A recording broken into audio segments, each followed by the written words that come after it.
everybody. I really can't think of a better way to be topping off my first day at MARTA than to be moderating this esteemed panel. I wanted to start off by just giving brief introductions to all of our panelists. You have their full bios in your handouts, so I'll just run through these pretty quickly. At the far end, we have Mark Dominic, who is the President of Development for the Integral Group. He recently joined Integral from Texas, where he has 25 years of mixed use and master development experience with a special emphasis on rebuilding neighborhoods, transforming one-dimensional locations, and appropriately transit-oriented development. And next we have Lee Harrah. Lee is the Program Management Officer for Atlanta Beltline Inc., otherwise known as ABI, where he oversees the implementation of the overall Atlanta Beltline program and ensures that appropriate resources are available for the project. He acts as the lead resource on environmental and sustainability-related issues and serves as liaison with the EPA and the Georgia Department of Natural Resources.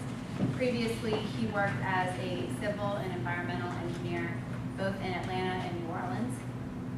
Next, we have my new colleague, Jason Ward. He's MARTA's Director of Joint Development, where he's responsible for positioning and offering authority-owned land for development, then negotiating the sale and or lease agreements with developers, and facilitating mixed-use transit-oriented development. Prior to working at MARTA, he co-founded a single-family development company and has worked at a couple of Fortune 500 companies. And then last, but certainly not least, we have Commissioner Shelby. James Shelby is Commissioner of the Department of Planning and Community Development for the City of Atlanta. He's been with the city since 2008. In this role, he's responsible for, it says 2008 on your bio. There's an error on your Somebody in trouble. But he's responsible for the day-to-day operations of the offices of building, planning, code compliance, and housing. While at the city, he's achieved several significant milestones, including completing the project Green Space, implementing an automated online system for building inspections, and implementing the neighborhood stabilization program. And with that, we will kick off the panel. For those of you who had the opportunity to attend Mayor Reed's inaugural address last week, you may have heard him talk about transportation. He called transportation a problem that represents one of the most grave threats to all of our economic destinies, which is strong words, but I think we're all in this room today because we agree with that. We're here this evening to discuss one way through which we can begin to address this issue and change the way that Atlanta grows. Simply put, transit-oriented development is development which is vibrant, pedestrian-friendly, and genuinely integrated with transit. TOD typically combines density, mixed uses, including both origins and destinations, pedestrian orientation, and reduced and inconspicuous parking. I'm going to kick it off today by asking my new colleague, Jason, a question. Last spring, some of you may be in attendance at MARTA's Development Day, where they announced that they are now open for business. And I wanted to ask Jason what has transpired over the past year since they hosted that event and what that means for developers. Really quickly, and again, thanks for everyone coming. This is obviously a great turnout, appreciate that.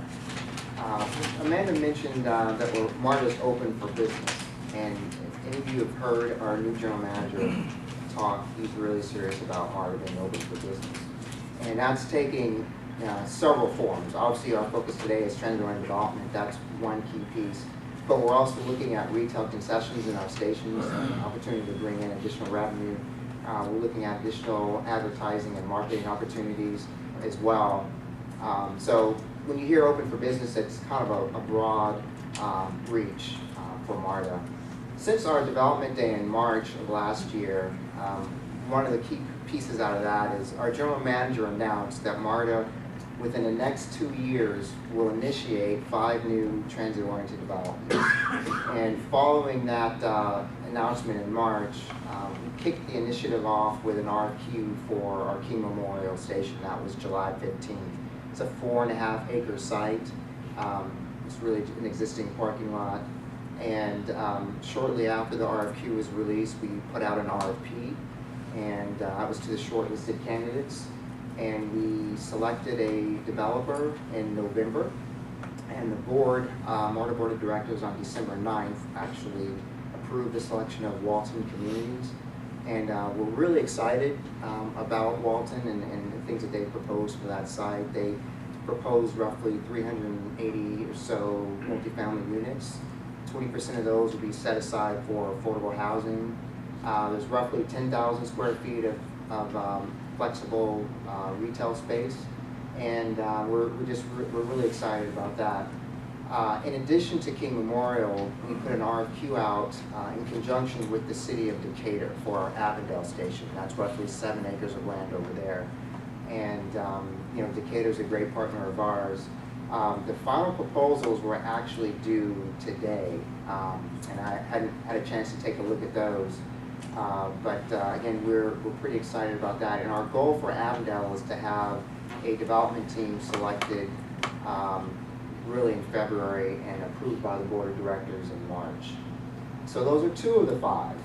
In 2014, we're also looking at Brookhaven. There's been a lot of interest in our Brookhaven station. We have roughly 15 acres of land there. And we are anticipating an RFQ and an RFP release probably March of this year. And you know, the X factor there is the city of Brookhaven. Obviously, it's a new city in place. They incorporated December 17th of last year, so, well, I'm sorry, of 2012. So it's just been just over a year. And you know, our hope is that the city hall and their complex will be built there as well. So we're anticipating releasing that within the next few months. In addition to that, we have Edgewood Candler Park. So they're on 4 now. And that's on the east line, roughly 6 acres of land. We have 2 parking lots there. And the great thing about Edgewood Candler Park, in addition to Brookhaven, is there's been a lot of planning work done on that site in advance. There's been a charrette. The city of Atlanta has adopted the vision for that site, and the vision essentially is a mix of workforce housing, market rate housing, some senior housing, and both of the NPUs in the area are on board. And there's just been a lot of work on that site up front, and we're really excited about that. So we're planning on releasing that RFP probably the spring of this year as well. So that's 4. The 5th one, we're still kind of up in the air on. We're looking at possibly our Chambly station, which is roughly 4 or 5 acres up there in the northeast line. We're considering Lindbergh, the 2nd phase of Lindbergh, and we're looking at, you know, maybe possibly Kensington or one of those stations. So we're pretty busy, and obviously, Amanda, we're waiting for you to jump on board and lead us in the right direction. As far as that's concerned. Great, thanks, Jason. So developers in the room, you heard there are a lot of upcoming opportunities for MARTA-sponsored TOD. Art, I wanted to... Advertisement? Yeah, that's why we're here. That's the advantage to being here. Art, I wanted to ask you, you know, you have a different perspective, not being a native Atlantan, based on your experience working in Texas and other places. What do you think Atlanta is doing right? What should we be doing differently? What are the obstacles to TOD in Atlanta that other jurisdictions may have already overcome? Well, I probably won't take on what Atlanta's doing wrong.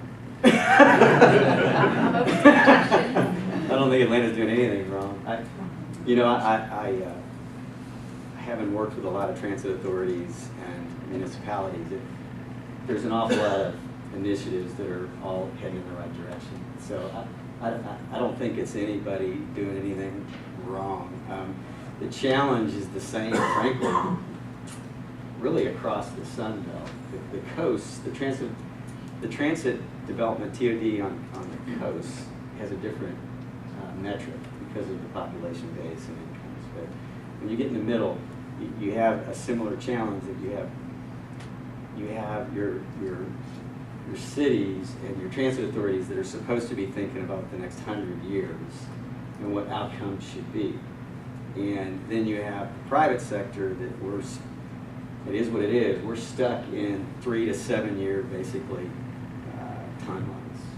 Now, that's not across the board, but generally, we're dealing with capital that has incredibly large expectations and time frames. And so remember, developers work for, we work for capital.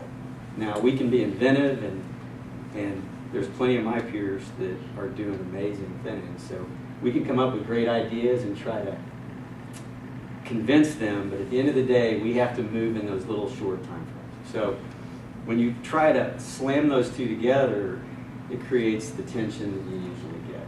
And so I don't know, frankly, that a transit authority or the cities within Atlanta or Dallas or Phoenix or St. Louis or anywhere have to do anything but protect the public realm. I know it sounds strange. Basically, you can't think about what it ought to be right now, next month, next year.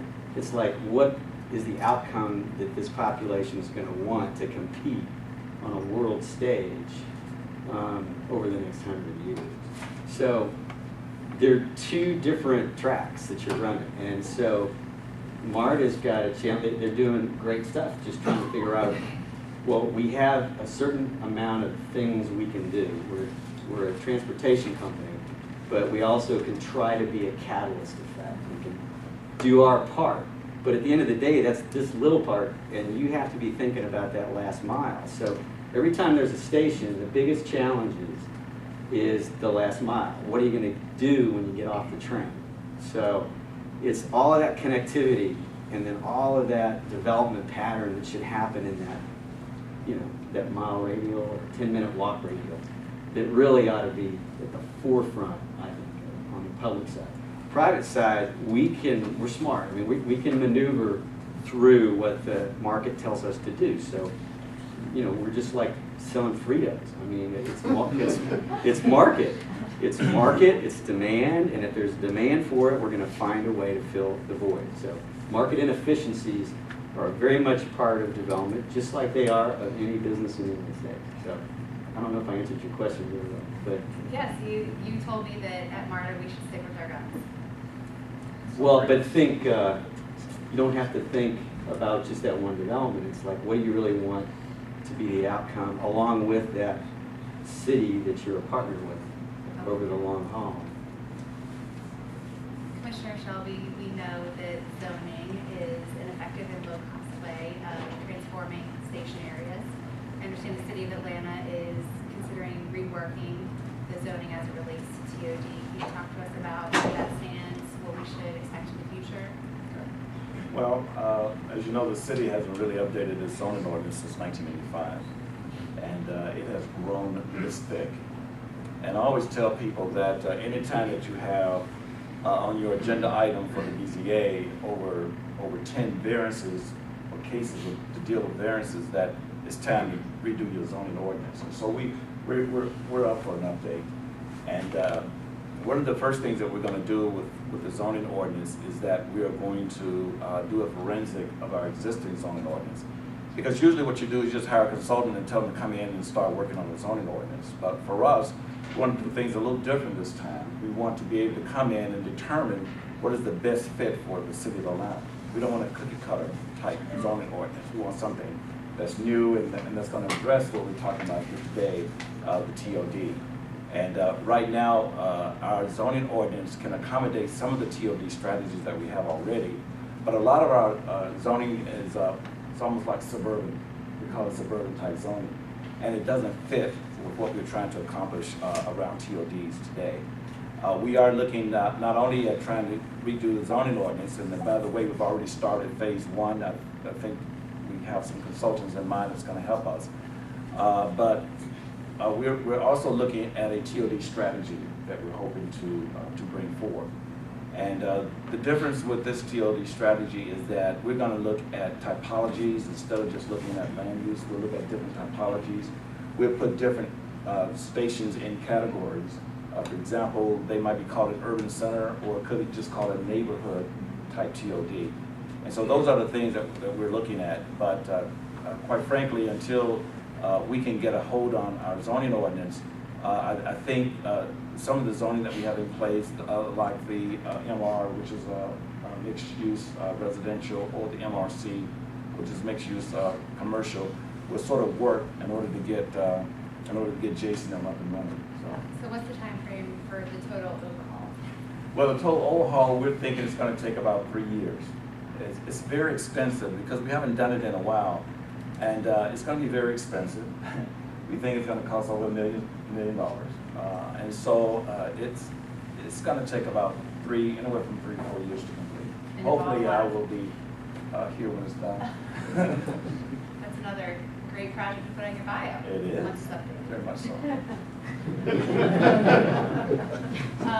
Jason, we know that MARTA recently adopted new TOD guidelines and a TOD plan. Can you talk in a little bit of detail about the work plan and how the stations that you discussed earlier were prioritized? Sure. And this is a great segue from commissioners. You know, when we, and hopefully, unfortunately, we're pulling out of this thing, but obviously when the economy went down, that gave MARTA an opportunity to take a step back and look at our existing transit developments, Lindbergh, Medical Center, and we wanted to figure out what went well and what didn't go so well.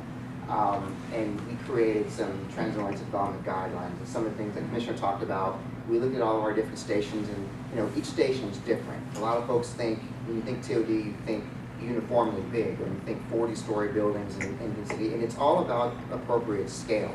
So you have some stations that are closer in, like King Memorial, that may be, you know, more of an urban type station, and then you have some stations that are in more single-family residential areas. So we also created some station typologies, and all that information is available on our website, and it's a great document to help us internally as an organization and how we want to move forward with our TODs. And it's also, excuse me, a great document for folks such as Commissioner and the cities and developers who are interested in what MARTA is looking to achieve down the line. As Amanda mentioned, after the TOD guidelines were published and adopted by the board, we came up with some policies that were adopted, and we looked at all of our stations. And one of the lessons learned was, just because we have 15 acres, 20 acres of land around a transit station doesn't mean you're going to have development. It's one of those things that was a little difficult for us to really understand and comprehend.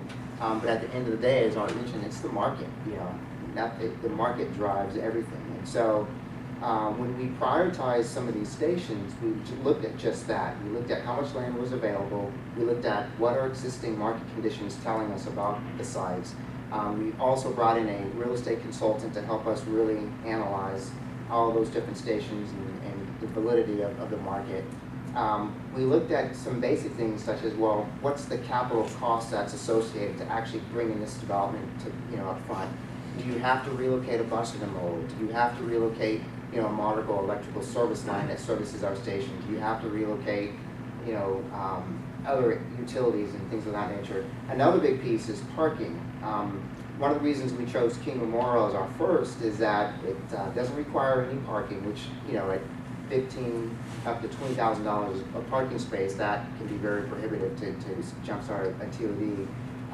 And it didn't require any, you know, major utility relocation. So we looked at a wide variety of things: market, we looked at available land, and the costs associated with jumpstarting that project. Art, you heard earlier Jason talk about the station priorities.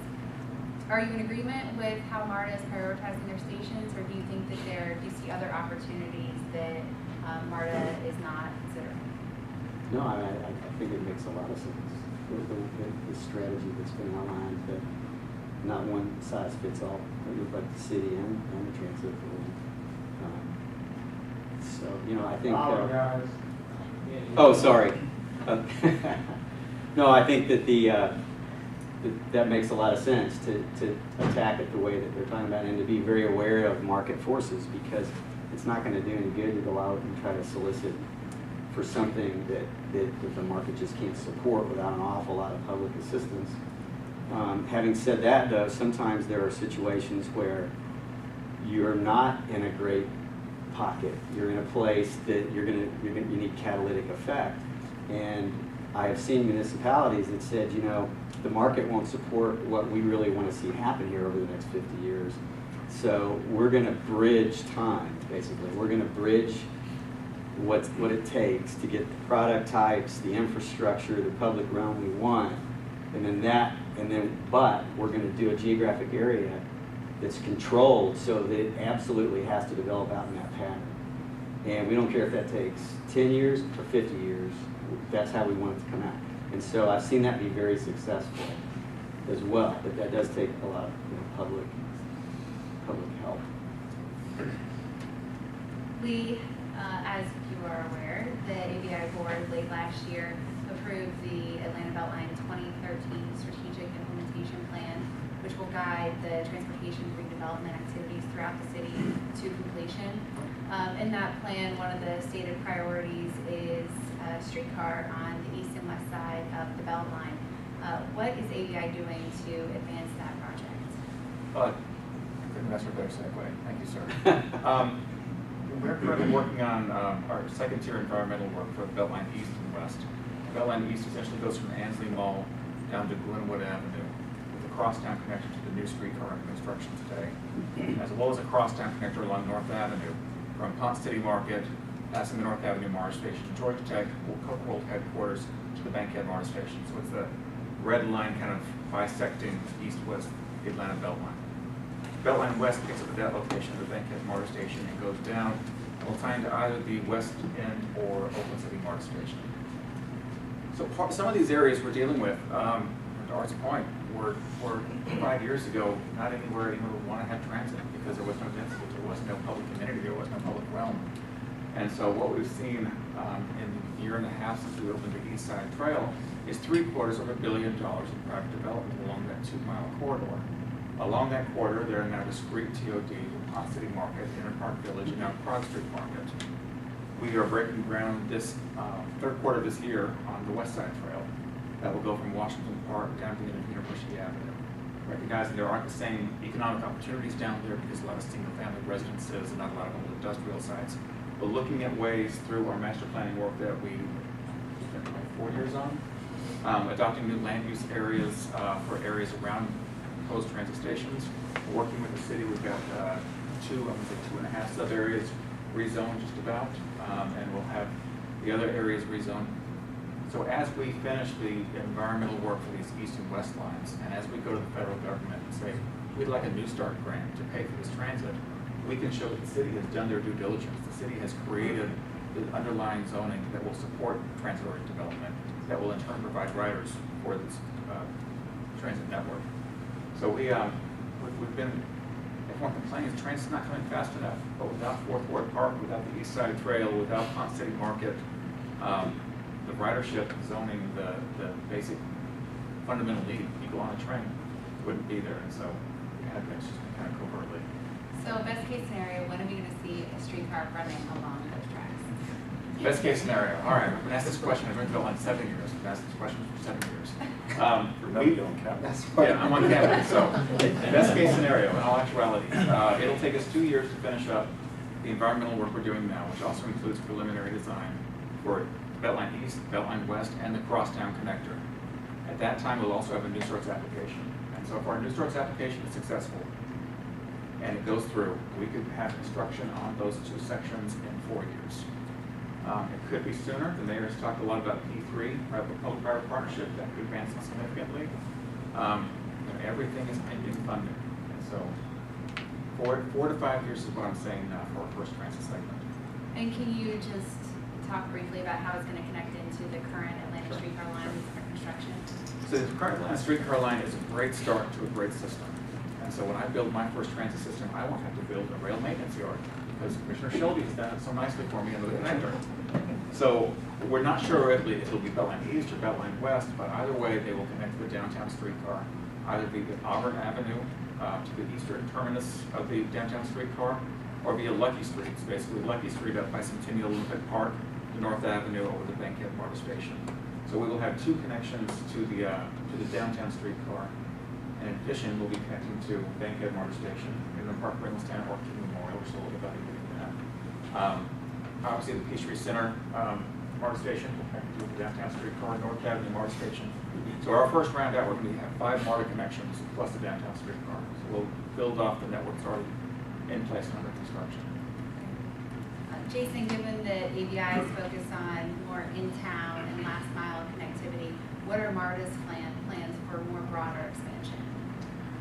We have, I'm sure you probably heard in the news, there are really 3 major projects. Can everyone hear me in the back? Just make sure. Okay. There are 3 major projects. We have the Connect 400, which is a Georgia 400 line north. We have Clifton Corridor line, which would connect Lindbergh City Center with CDC and Emory all the way over to Avondale. And we have the I-20 East project, which would run from really the Indian Creek Station over to Stonecrest Mall. There's 2 pieces to that. There's a heavy rail component and there's a BRT, a bus rapid transit component along I-20. Very similarly, MARTA's in an environmental analysis phase and stage for all 3 of those projects. And our general manager made a really neat little point. You know, he said, actually there's a question, well, which one are you going to move forward with first? And, you know, as Lee mentioned, funding is obviously a big piece of that. Our general manager said that he sees Georgia 400, Clifton Corridor, and I-20 East similar to like his children. He doesn't favor any one of them. And it really comes down to which line will be able to attract the funding to expand the system. The Clifton Corridor, which is actually in orange there on the map, if you guys can see that, that's a 8.56 mile line. The first phase of that, which would run from Lindbergh City Center to the CDC area, was about $740 million. And if you remember from the TIA, the last referendum, that was involved and included in that referendum. The entire project itself is roughly $1.2 billion to complete. We also have the I-20 East project there, and the preliminary estimates for that project, and these are fresh off the press, so I want to make sure I get these right, is 1.8 billion. That's a 12-mile line, and that's for the heavy rail component of that, so 1.8 billion. And the Georgia 400 line is roughly 11, 12 miles, and we don't really have a number for that just yet because we haven't figured out, are we going to be on the east side or are we going to do west side? So we don't really have the final numbers for that. But all 3 of them are in the environmental stage, and once we get the final EIS, then it's time to find those dedicated funding streams. So do you anticipate that TOD will be handled in a different, perhaps more proactive manner on these future stations? Absolutely. Lee mentioned the New Starts program. One of the things that the federal government looks at now, they look at, obviously, how well are you able to, from a funding standpoint, supply operating and maintenance costs and obviously the capital dollars, but they also want to see how well that transit is connected from a land use connectivity standpoint. And so when it comes time to allocating dollars to various projects, they're obviously going to look at the financials, but they want to look at the land use plans. They want to look at how well are you planning the area around the stations. So from MARTA's perspective, we absolutely will be much more aggressive in how we look at the stations and their impact on the surrounding communities. Now, we obviously will be limited as far as, you know, we're not going to go into speculative development where we're going to buy up all this land, but we will be obviously working with the various municipalities and ensuring that the land use patterns are in place and the zonings up front. Denver is a great example. RTD, they have a New Starts program and they're expanding their rail lines all over the city. And it's a very aggressive approach that the transit agency is taking, where they're planning the stations out in advance, they're getting the land use patterns already set and the zoning already in place. And as Art knows, that's less risk for developers. I mean, if they already know exactly what's ready to go and the zoning's in place, then that'll help from a catalytic standpoint, obviously, to bring the development out, and particularly once the station is built and things are moving forward. So yeah, we'll definitely be a much more aggressive and active role once the stations are planned out and developed. You touched on this earlier. Obviously, there's been a lot of development that has been attracted to along the East Side Trail to the northeastern portion of the Beltline. What do you think needs to be done in order to attract more development to the southwest segment? The southwest section includes, for those of you who've taken MARTA to the airport, you see the big brick building, cut rate box company. You always see it on MARTA and going back and forth. So it's got some of the coolest, oldest industrial core of the city of Atlanta. It sits on the eastern continental divide. It's just a really cool area that when the interstate system sprung up, all these industries that were on the rail line decided, no, we want to be on the interstate now for trucking purposes. And so part of the challenge for that area, I'm going to kind of focus on what we call the Murphy Crossing area, which is where the belt line kind of intersects, the purple dash line intersects the green line. That's the MARTA line. It's one of the neatest areas. The original State Farmers Market is there. For those who have kids, they filmed the Hunger Games there. My nieces think I've got the coolest job in the world for that. But it's disconnected. You know, you can almost literally see the interstate from Murphy Crossing, but you can't get there because University Avenue is never extended to cross the railroads. And so in addition to some of the green space and parks and trails we want to do, we've been working with the city and with GDOT to make sure that we've got connectivity. Because one thing Limburg's are going for is those spaces, they're great. They've got great accessibility, both from a transit standpoint and a vehicular standpoint, but you can't rely on one or the other. And so just this week, GDOT agreed to repave Lee Street from East Point all the way up to Weston Station and put in bike lanes. And so we're seeing more and more things like that that are multimodal in nature that will draw development, and transit is a big component. And the city's already done some proactive rezoning in that area. I'm going to get this wrong, I-2 to I-1 or vice versa, to kind of keep the junkyards from springing up. And so the city's making the land use steps it needs to make to see reinvestment in that area. We're making some of the infrastructure, public rail investments, and then working collectively with the city and GDOT to make the transportation investments to really help reinvigorate that area. Good answer. Great. James and anybody else who wants to respond, what else do you think that we should be doing to attract development to MARTA Station, the Atlanta Beltline, One of the things I think that we have to do is, if we're going to start looking at our communities, is let's start cleaning some of them up in order to attract businesses. And I think we have an excellent opportunity with the Falcon Stadium and the Van City station that's over there. I think that could be a catalyst for a lot of development to occur in that area. But I just think that in order for us to be successful, we got to build a synergy for people to come. Because as you say, the market sort of drives where people want to go. But sometimes we have to help the market. And in order to help the market, we have to do things like rezoning, and we have to do things like code enforcement. We have to clean up the area in order to attract developers. So I just think that we're in a good place right now in the city of Atlanta. We've got a mayor who's very progressive and will allow us to really be innovative about how we do things.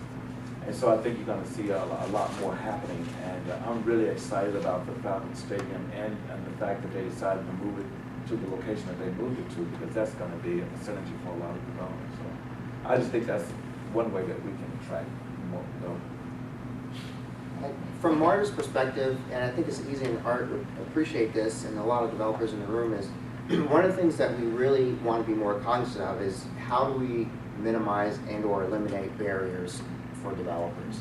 And barriers are, real estate is cyclical, things take time, and government agencies, transit agencies are notoriously slow, and that kills deals. I mean, that's another one of the lessons learned that we had is, you can start, right in the middle of the market, and one or two things happen, and then your deal is completely gone, and you're in a totally different environment. So one of the things that we clearly want to focus on is, in obviously working with the city of Atlanta and working with different jurisdictions, maybe we can have expedited permitting and things of that nature, removing barriers for the developers to attract them actually to our properties. Development Day was really the first time, that was March of last year, this is really the first time MARTA reached out to the community to let them know, hey, here's how much land we own, we're interested in working with you. And I was amazed at how many developers that were local approached me and approached us, and you know what, you guys have never done that before. We had no idea that you had this much land. You had no idea that you were interested in developing and working, or interested in developing around your land. So some of it is just basic outreach, you know, and communicating and letting everyone know that, as Keith says, our general manager, that we're open for business. I'm not going to just mention one thing, piggyback on what Ryan was saying, is that in the city of Atlanta, we have started trying to improve our permitting process. I know for some of you, it's been quite some time when you bring in do your application, and you sort of just go on for years, sometimes a year, sometimes 6 months, sometimes a year. But we've really tried to expedite our permitting process. We're a little more efficient than we used to be. Of course, the biggest problem is that sometimes when developers bring their drawings in to us, or their application, they don't have everything right. And so when we give it back to them, they'll sit on it for 6 months, and then they bring it back and they say, oh, it took us a year to get this done. So the other thing that we're trying to do is we're trying to create what we call major projects team, where all city jurisdictions inside the city limit, inside the city hall will come in. And for example, watershed would be at the table, public works would be at the table. You don't have to go all over City Hall trying to get something done. But of course, that's for projects over $2 million. We're not talking about projects like $50. I mean, we can't deal with that. But when we have a large project, we want to be able to be at the table and help developers and expedite their permits. And we've been pretty successful in doing so with the Buckhead Atlanta that's going to be topped off on Friday. We work very closely with the developers to get that done. Because when they switch the project around, they switch the zoning around. So you're right, we have to be more accommodating to developers and get their drawings in and get them out the door very rapidly. So we're trying it at the city right now. All right, Lee, anything to add? Time is money. I'm inspired Yeah. with this. Yeah.